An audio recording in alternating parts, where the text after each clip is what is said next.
Plane mirror के बाद हम बात करेंगे कर्व्ड मिरर की। कर्व्ड मिरर से मतलब हमारा है स्फेरिकल मिरर, क्योंकि स्फेरिकल मिरर ही हमें काम आता है, इसी के क्वेश्चन आते हैं। स्फेरिकल मिरर दो टाइप के होते हैं, one is called concave mirror. Concave mirror centre से दबा हुआ होता है अंदर की तरफ, कॉन्वेक्स मिरर बल्ज्ड आउट होता है बाहर की तरफ।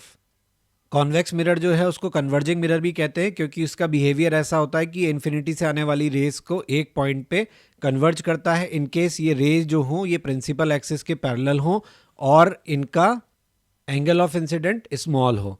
कॉन्वेक्स मिरर जो होता है इसको डाइवर्जिंग मिरर भी कहते हैं, क्योंकि इस पे पड़ने वाली रे को ये इस तरीके से डाइवर्ज कर देता है। यहाँ आप देख सकते हैं कि आफ्टर रिफ्लेक्शन जो रे है वो किसी एक्चुअल पॉइंट पे नहीं मिल रही है, बल्कि हमें वहां से डाइवर्ज होती हुई दिख रही है प्रिंसिपल एक्सिस पे। इस पॉइंट को हम कहते हैं फोकस। फोकस वो पॉइंट होता है जहां अगर हम ऑब्जेक्ट को रखें तो उसकी इमेज कहाँ बनेगी, इन्फिनिटी पे। इन्फिनिटी की इमेज यहाँ बनेगी, और अगर यहाँ ऑब्जेक्ट रखोगे तो उसकी इमेज कहाँ बनाएगा, इन्फिनिटी पे। In case of diverging mirror actual में तो आप फोकस पे कुछ रख नहीं सकते हो, आपकी इंसिडेंट रे ऐसा लगता है कि फोकस पे मीट कर रही है, आफ्टर रिफ्लेक्शन वो कहाँ जाएगी, इन्फिनिटी पे जाएगी। मिरर के क्वेश्चन सॉल्व करने के लिए, स्फेरिकल मिरर के क्वेश्चन सॉल्व करने के लिए हमें ज़रूरत पड़ती है दो तीन फार्मूलोज की, जैसे कि mirror formula which is 1/v plus 1/u equal to 1/f। यहाँ पे v आपका इमेज का डिस्टेंस है आपके पोल से, पोल ये रहा आपका, और u आपका डिस्टेंस ऑफ ऑब्जेक्ट है पोल से, और f जो है वो आपकी फोकल लेंथ है फ्रॉम पोल ऑब्वियसली। मैग्निफिकेशन का फॉर्मूला, मैग्निफिकेशन होता है height of image upon height of object. Plane mirror के केस में ये 1 था, क्योंकि जिस साइज की ऑब्जेक्ट होती है उसी साइज की हमें इमेज भी मिलती है। इसका दूसरा फॉर्मूला होता है -v/u। बाकी फॉर्मूले हमने अरेंजमेंट के तौर पे बनाए हुए हैं, f upon f minus u या f minus v upon f, depending upon हमें u दिया है या v दिया है। इसके सवालों में साइन कन्वेंशन लगता है। साइन कन्वेंशन में जनरली हम ये लेते हैं कि इंसिडेंट रे जिस डायरेक्शन में जा रही है उसको पॉजिटिव लीजिए, और जिस डायरेक्शन से वो आ रही है अगर आप उस डायरेक्शन में जाते हैं यानी इंसिडेंट रे के ऑपोजिट जाते हैं तो आप उसे क्या लेंगे, नेगेटिव। जैसे ये डायरेक्शन लिया जाएगा पॉजिटिव, ये डायरेक्शन लिया जाएगा नेगेटिव। इसके अलावा लॉन्गिट्यूडनल मैग्निफिकेशन होता है। लॉन्गिट्यूडनल मैग्निफिकेशन क्या होता है कि वैसे तो हम जो ऑब्जेक्ट लेते हैं वो जनरली पॉइंट ऑब्जेक्ट लिया जाता है, पर मान लीजिए कि आपने along the principal axis object रखा है और उसकी कुछ सिग्निफिकेंट लेंथ है, तो हम ये कहते हैं कि उसका लॉन्गिट्यूडनल मैग्निफिकेशन होगा, जिसको हम डायरेक्ट लिख सकते हैं v/u का होल स्क्वायर, या फिर हमारा जो सिंपल मैग्निफिकेशन था उसका स्क्वायर। इसके अलावा अगर हमारी ऑब्जेक्ट 2 डायमेंशनल है यानी उसका कोई एरिया है, तो उस केस में जो मैग्निफिकेशन होगा वो सुपरफिशियल मैग्निफिकेशन होगा। सुपरफिशियल मैग्निफिकेशन का मतलब एरिया कितना मैग्नीफाइड हुआ, तो यहाँ हाइट की जगह area of image upon area of object लेंगे। इसकी वैल्यू भी क्या आती है, m² आती है। ठीक है, तो याद रखना कोई मुश्किल नहीं है। इसके अलावा हमसे पावर ऑफ अ मिरर पूछा जाता है। Power of mirror in case of spherical define किया जाता है -1/f। यहाँ आपको ध्यान रखना है कि -1/f तभी काम में लिया जाएगा जब आप यहाँ पे f को, फोकल लेंथ को मीटर में लेंगे। इसकी यूनिट होती है पावर की डायप्टर। अगर आप फोकल लेंथ को सेंटीमीटर में लेते हो तो फिर फॉर्मूला हो जाएगा -100/f। ठीक है। Velocity of the image of a moving object, जैसा कि हमने प्लेन मिरर में देखा था, चीज़ें बहुत सिंपल थी कि ऑब्जेक्ट अगर v से चल रहा है मिरर की तरफ तो इमेज भी किधर चलेगा, मिरर की तरफ चलेगा v से। अगर ऑब्जेक्ट दूर जा रहा है तो इमेज भी दूर जाएगा। यहाँ चीज़ें ऐसी नहीं होती हैं। यहाँ वेलोसिटी ऑफ इमेज के लिए आपको फॉर्मूला काम में लेना होता है -m² into velocity of object. इसके अलावा एक फॉर्मूला और है जो कम काम में आता है, लेकिन कभी आपसे पूछ लिया जाए तो ऐसा ना हो कि आपसे बने ही ना। इसे कहते हैं न्यूटन्स फार्मूला। न्यूटन्स फार्मूले का जो साइन कन्वेंशन है, मतलब जो इसके वैल्यूज़ हैं वो डिफरेंट है। यहाँ काम में लिया जाता है x1 x2 बराबर f²। तो जैसे mirror formula 1/v plus 1/u बराबर 1/f देता है, न्यूटन फार्मूला x1 x2 बराबर f² देता है।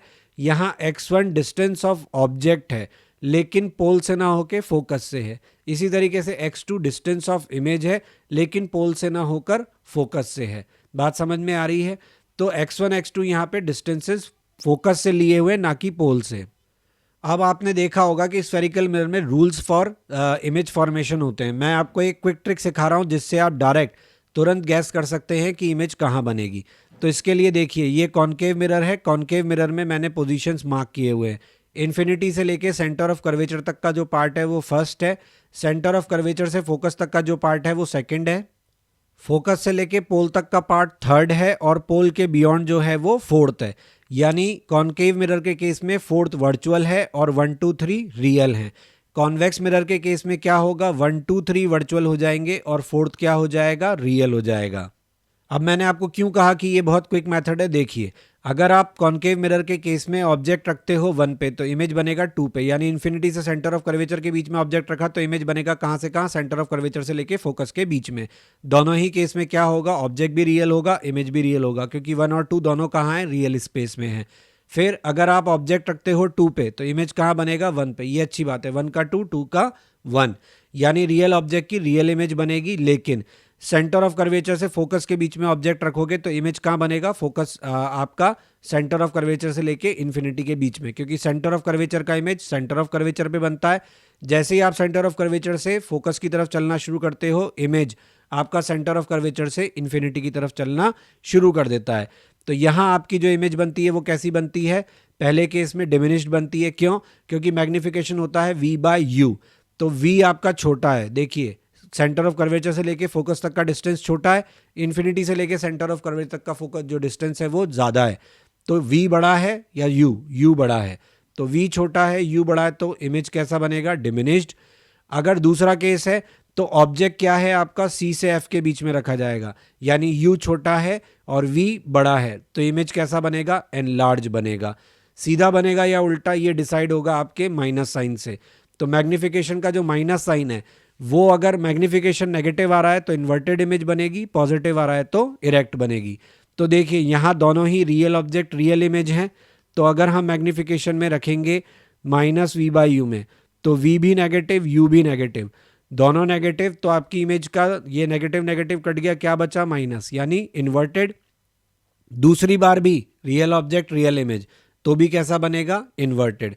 तीसरा केस क्या है कि अगर आप अपनी ऑब्जेक्ट को रखते हो फोकस से पोल के बीच में, तो फोकस वाले की इमेज तो इन्फिनिटी बनेगी, लेकिन जैसे ही फोकस से थोड़ा सा पोल की तरफ खिसकाया तो वो नेगेटिव इन्फिनिटी से कहाँ चली जाएगी, पॉजिटिव इन्फिनिटी पे।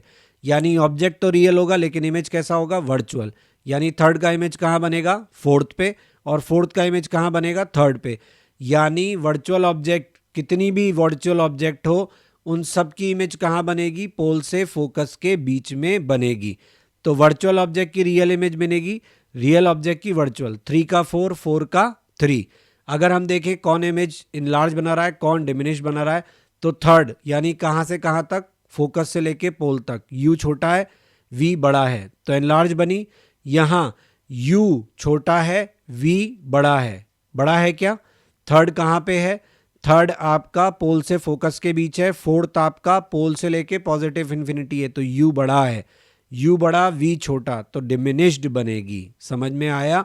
और इन दोनों के केस में इरेक्ट बनेगी। क्यों, क्योंकि ऑब्जेक्ट हो या इमेज, दोनों में से कोई ना कोई वर्चुअल है, तो एक पॉजिटिव है एक नेगेटिव है, नेगेटिव नेगेटिव क्या हो जाएगा, पॉजिटिव, तो इमेज कैसी बनेगी, इरेक्ट। ये बात हुई कॉनकेव मिरर की। ध्यान देने वाली बात क्या है, वर्चुअल ऑब्जेक्ट का वर्चुअल इमेज कॉनकेव मिरर कभी नहीं बनाता। ठीक है, कॉन्वेक्स मिरर की बात करते हैं। कॉन्वेक्स में भी वही फंडा है, 1 का 2, 2 का 1, 3 का 4, 4 का 3। इसमें भी वही फंडा है, inverted inverted, erect erect, diminished enlarge enlarge diminish. देखा, ये अच्छी बात है, पहली टेबल याद है तो दूसरी आपको वैसे ही याद हो जाएगी। यहाँ पे 1 2 3 ये तीनों ऑब्जेक्ट स्पेस कैसे, वर्चुअल। तो सारी वर्चुअल ऑब्जेक्ट की इमेज कैसी बना रहा है ये, देखिए virtual object virtual object virtual object. तो वर्चुअल ऑब्जेक्ट की वर्चुअल इमेज रियल इमेज, लेकिन रियल ऑब्जेक्ट की केवल वर्चुअल इमेज बना रहा है। तो जैसे कॉनकेव मिरर में वर्चुअल ऑब्जेक्ट की वर्चुअल इमेज पॉसिबल नहीं है, कॉन्वेक्स मिरर में रियल ऑब्जेक्ट की रियल इमेज पॉसिबल नहीं है। तो कॉन्वेक्स मिरर को हम रेयर व्यू मिरर भी कहते हैं। क्यों, क्योंकि ये आपकी किसी भी रियल ऑब्जेक्ट की इमेज केवल और केवल फोकस से पोल के बीच में बना देता है, छोटी बनाता है, इरेक्ट बनाता है। तो इसकी मदद से क्या होता है, पीछे से ट्रक भी आ रहा है तो आपको छोटा दिखेगा लेकिन सीधा दिखेगा। दूसरी, कॉनकेव मिरर कहाँ काम में आता है, इसको डेंटिस्ट मिरर कहते हैं। क्यों, क्योंकि ये आपकी रियल ऑब्जेक्ट की वर्चुअल इमेज बना सकता है, एनलार्ज बना सकता है, इरेक्ट बना सकता है। डेंटिस्ट क्या करता है, आपके मुंह में कॉन्केव मिरर लगाता है, आपकी कैविटी के पास लेके जाता है। कैविटी के पास ले जाता है तो आपकी कैविटी क्या बन जाती है, ऑब्जेक्ट, और वो कहाँ आ जाती है, फोकस से पोल के बीच में। इमेज क्या बन जाती है, वर्चुअल। हमारी आंखें वर्चुअल इमेज ही देख सकती हैं। समझ में आया? तो ये टेबल बहुत हैंडी है, बहुत काम का है। Please like, share and subscribe my channel. Press bell icon for important notifications and update, ताकि टाइमली आपको सभी इंपॉर्टेंट अपलोड्स मिलते रहें।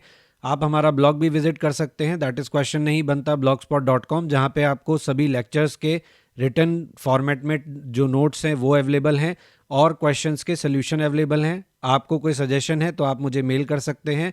मेरा मेल आईडी यहाँ दिया हुआ है। फेसबुक पेज और इंस्टा पे आप टिप्स ऑफ द डे के लिए ज्वाइन कर सकते हैं।